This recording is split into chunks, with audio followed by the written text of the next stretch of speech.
Your Excellencies, ladies and gentlemen, female genital mutilation is one cultural practice that has continued to undermine the realization of the potential of our womenfolk.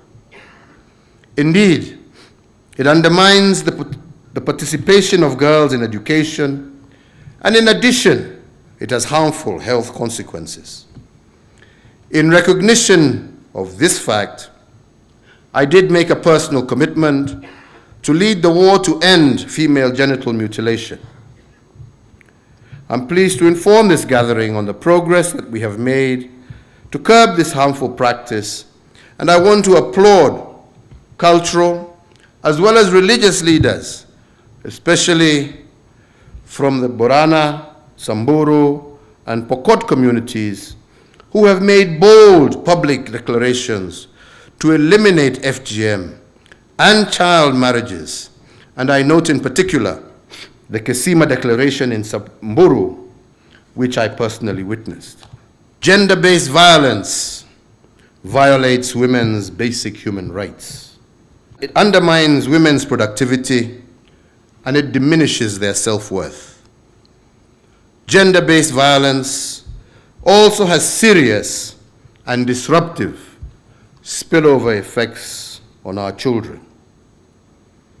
As a country, we are proud to co-lead the Global Action Coalition on advancing gender equality and ending all forms of gender-based violence. And indeed, last June, during the Paris Generation Equality Forum, we announced a set of bold commitments to address systemic barriers that allow gender-based violence to thrive in Kenya. And to date, we have recognized some progress towards the fight against gender-based violence. First, we have developed guidelines for the management of county gender-based violence recovery centers to ensure that survivors have access to quality essential services. Second, in October of last year, we launched the integrated policy response to gender-based violence for the National Police Service, and the policy would steer the National Police Service in the establishment, management, and operations of one-stop centers to provide survivors with comprehensive legal, psychosocial, as well as health support. And third, an anti-FGM prosecution unit that has been set up in the Office of the Director of Public Prosecutions. So, ladies and gentlemen, while the government will continue to strengthen the laws and regulations to address gender-based violence, it is incumbent upon all of us as individuals and society to protect our women and girls. These are our daughters, our sisters, and our loved ones. I must at this stage refer to what was referred to here, because without a doubt that was a very disheartening thing to see, and it is only one of others that have occurred across this country, we must be honest. And yesterday, I did give instructions and I have ordered a crackdown on all Bodaboda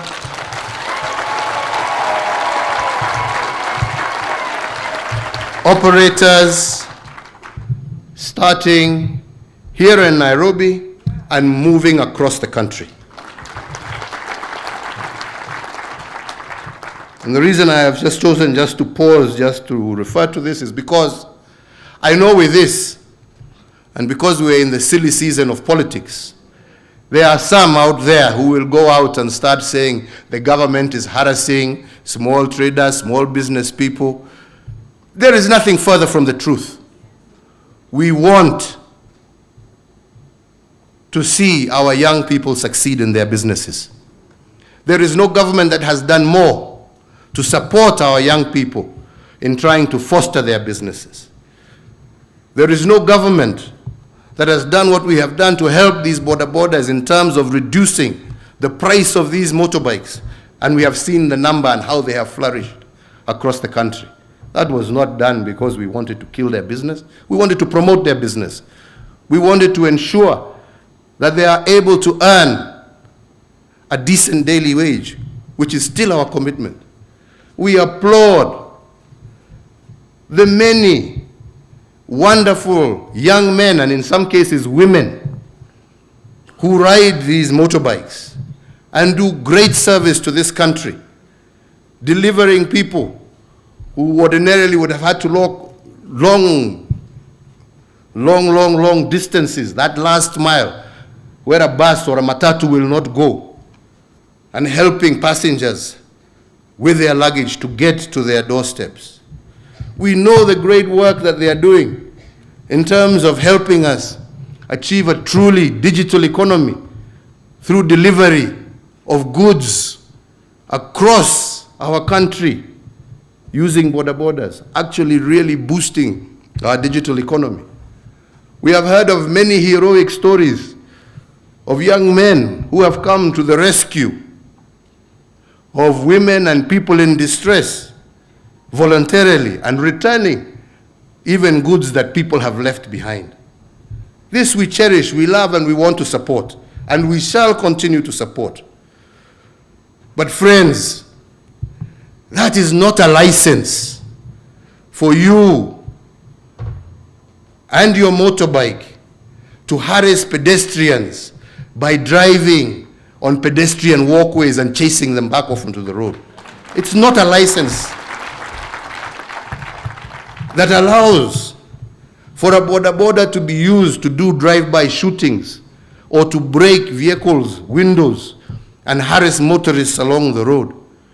And most definitely, it is not a license for you to strip and remove dignity from our women. No. No. We want to work together with you. We want to help your business prosper. But you must also do your bit, kwa sababu wateja wenu ni hawa wakina mama. Watakuwa wateja wenu kwa njia gani ikiwa nyinyi wenyewe mnawatokosea heshima vile mmewakosea? We cannot be a society that allows that. Na mimi nauliza viongozi, tafuteni hawa wabaya katikati yenu muwaondoe. We are going to re-register you all again, and we must make sure. Kwa hivyo, wale wanataka kupiga siasa, wapige siasa. Sisi tunajua tunalinda maisha na mali na haswa wakina mama wa Jamhuri ya Kenya, na tutafanya hivyo. So as I have said, I have instructed the law enforcement officers to use the instruments within the law to punish these perpetrators. And there should never be a repeat of what we saw, for this is a blight on the entire Kenyan society.